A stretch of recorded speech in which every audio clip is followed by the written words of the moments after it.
Currently, the citizens of Clarksville are unprotected due to 7 to 9 minute response times in areas such as Powell Road, Oakland Road, Tylertown, Cloud Drive, etc.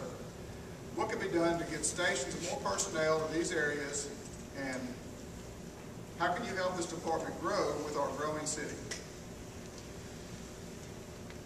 Well, one thing we need to do is stop annexing property in the city limits.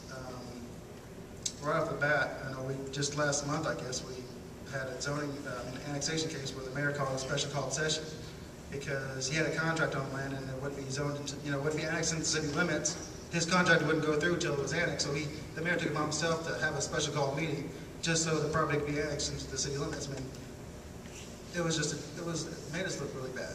It just makes us look like a small big town, and we're not. We're the 5th largest city in Tennessee. Like, if you ask me a question, I give you a straight answer.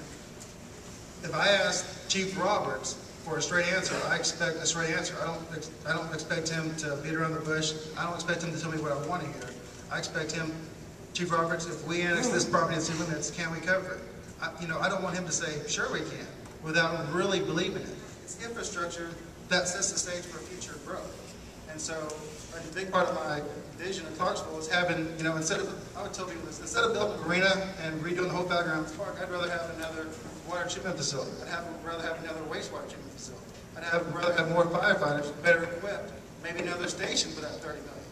To governors to choose, and I would just choose a more fundamental, like when you build a building, you build the foundation first and build everything on top of it. You don't build a fancy pool in the backyard before you build the foundation for a house. Just a couple of years ago, we had to place a moratorium on building permits because our infrastructure could not handle more homes coming online. Again, it kind of goes back to the lack of fire protection. We're annexing more and more land to city limits, but we're not keeping pace by building another fire station.